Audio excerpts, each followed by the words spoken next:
Мен Жамбыл облысы Меркі ауданы Аққойыс Қосанұлы номері 18-ші жалпы білім беретін Тірек мектебінің бастауыш сынып мұғалімі Абдиева Айман Амеркуловна. Сіздерге ұсынып отқан сабағым 490 пәнім дүниетану, сыныбым 1-ші сынып. Ортақ тақырып тағам және сусын. Сабақтың тақырыбы Қазақстанда жасалған. Осы сабақта қол жеткізілетін оқу мақсаттары, тұтыну заттарына деген өз қажеттіліктерінің құрылымын, олардың қайдан келетінін анықтау, бағалау критерийлері, тамақтану режимі туралы айтады, пайдалы тағамдарды анықтайды. Мақал-мәтел: ат адамның қанаты, ас адамның қуаты, ас атасы нан. Балалар, бұл мақал-мәтелдер не туралы айтылған? Дұрыс айтасыңдар.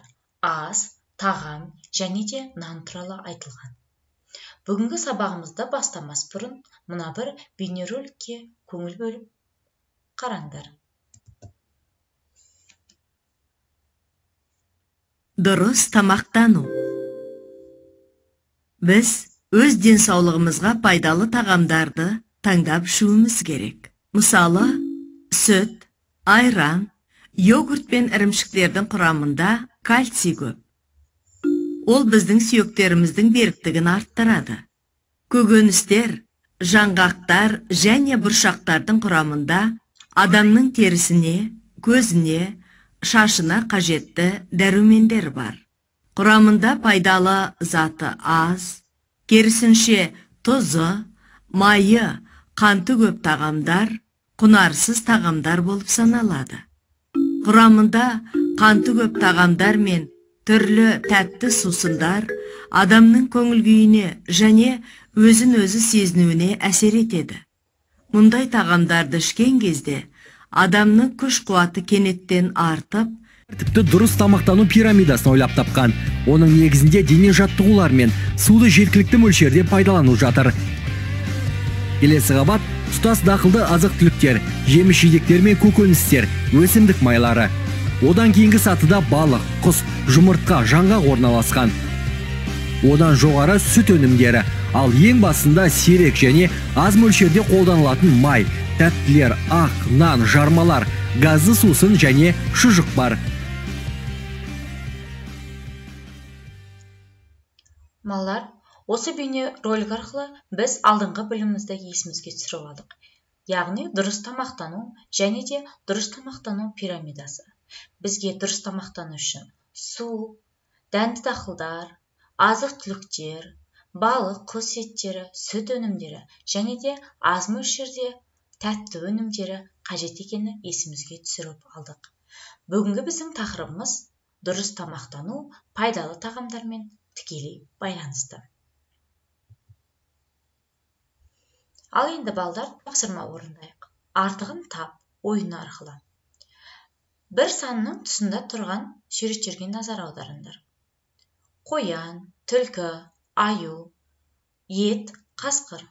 Бұлар бір ауызбен айтқанда нелер? Жабайы жануарлар. Екінші суретте нені көріп тұрмыз? Қарлығаш, сүт, тырна, торғай, аққу.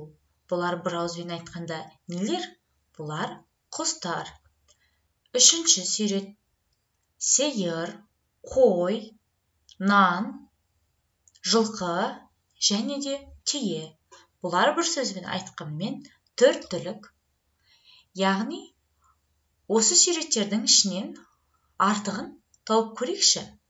Бір санның тұсындағы суреттердің арасынан қай сурет артық? Ет. Екінші санның тұсындағы суреттерден қайсысы артық? Сүт. Үш санның тұсындағы суреттерден қайсысы артық? Нан. Ал балдар, ет, сүт, нан өнімдері қандай тағамдар? Бұлар дұрыс тамақтану тағамдары. Келесі тапсырма, ойлан тапсырмасы. Ақшаға сатып алынатын заттарды ата. Олар сенің үйіңе қайдан келеді? Нені тегін алуға болады? Бұл сұрақтарға жауап бермес бұрын суреттерге назар аударайық. Бірінші суретте таңқұрай, балық, банан, картоп және де сүт өнімдерін көріп тұрмыз. Осы өнімдердің ішінен ақшаға сатып алынатын заттарды атайықшы. Дұрыс, барлық заттарды ақшаға сатып алуға болады. Олар біздің үйге қайдан келеді? Сауда орындары мен дүкендерден сатып алуымызға болады.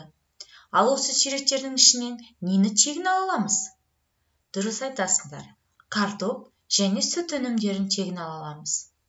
Картоп өнімін бақшамызда өсірсек болады, сүт өнімін түр-түрік малымыздан алсақ болады. Келесі тапсырма. Сенің ата-анаң жұмыс істеп ақша табады. Ол ақшаға түрлі өнімдер мен заттарды сатып алуға болады. Ізденіп көрейікші. Тиындарға қарап, олардың қандай айырмашылығы барын көрейік. Бірінші суретте қанша теңгені көріп тұрмыз? 100 теңге. Екінші суретте 50 теңгені көріп тұрмыз.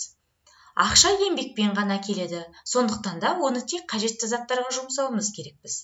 100 теңге, 50 теңге тиындарын біз қажетті заттарды сатып алу үшін жұмсауымыз керек. 100 теңгеге қандай заттарды сатып аламыз? Қалай ойлайсыңдар? Банан, нан, йогурт, айран өнімі, алма және де қызанақ өнімдері. 50 теңгеге қандай заттарды сатып аламыз? Тәтті, бәліш, балмұздақ және де сағыз сатып аламыз. Енді тиындардың айналасындағы суреттерге қарайықшы. Бірінші суреттерде нені көріп тұрмыз? Бұлар 100 теңгеге сатып алынған заттар, дұрыс тамақтануға, біздің ағзамызға пайдалы заттар. 50 теңгеге сатып алынған заттарымызды қарайықшы. Бұлар біздің ағзамызға аз мөлшерде қажет заттар. Яғни, ақша неғұрлым көп болса, соғұрлым көп заттар сатып ала алады екенбіз. Келесі тапсырмамыз оқулықтың 77-ші бетінде. Суретке қарайық. Суретте кімді көріп тұрмыз? Әже және немерелері тамақтану үстінде, дастарханның үстінде отырып, немерелері әжесіне мынандай сұрақ қояды. Әже, бұл тағамдарды дастарханға қалай келеді? Әжесі, бұл тағамдар дастарханға келу үшін көп адамдар еңбек етеді. Осы әңгімені жалғастырып көрейікші. Нан дастарханға қалай келеді? Көктемде тракторлар жерді жыртып, жерге мынандай бидайдан егеді. Диқаншылар жаз бойы егілген дәндерді суарып күтіп баптайды. Күз болғанда жайқалып бидай өсіп шығады. Өсіп шыққан бидай комбайншылар орып, машинаға салып береді. Көліктер оны элеваторға тиеп, элеваторлар бидайды жылдап сақтауға болады. Қажет бидайды диірменге апарып, одан ұн жасап шығарады. Дайын болған ұннан наубайханаларда түрлі нан өнімдерін шығарады. Міне балалар, біздің дастарханға нан осындай көп еңбек арқасында келеді екен. Нан береке бастауы. Нан көп болса, қарның тоқ болады. Ас атасы нан. Келесі тапсырмамыз оқулықтың 77-ші бетінде. Бұл тапсырманы орындау үшін бізге түс бағар көмекке келеді. Түс бағардың бәріміз білеміз, 4 тұсы бар. Солтүстік, шығыс, оңтүстік, батыс. Суретте нені көріп тұрмыз? Картаны көріп тұрмыз. Қай елдің картасы? Қазақстан елінің картасы. Енді бізде Қазақстан елінде көп өнімдер өндіріледі. Бұл өнімдер солтүстігінде мал шаруашылығымен және картоп өнімдерімен айналысады екен. Шығыста ат өнімдері және де көкөністер, жеміс-жидектермен айналысады екен. Оңтүстікте сүт өнімдері және жүзім өндірумен айналысады екен. Батыста балық өндірумен, малдың етін, қойдың етін өндірумен айналысады екен. Біздің қазақ елі бай ел. Кері байланыс жасайықшы бүгінгі сабаққа. Өнім дегеніміз не? Оның қандай түрлері бар? Өнімді тегін алу үшін не істеуіміз керек деп ойлайсыңдар? Қазақстанда өндірілетін қандай тағам түрлерін білесіңдер? Бүгінгі сабақта түсіндім, түсінбедім, түсінуге аз қалды деп кері байланысты күлекеш арқылы жасап өзіміздің сабағымызды түсінейік.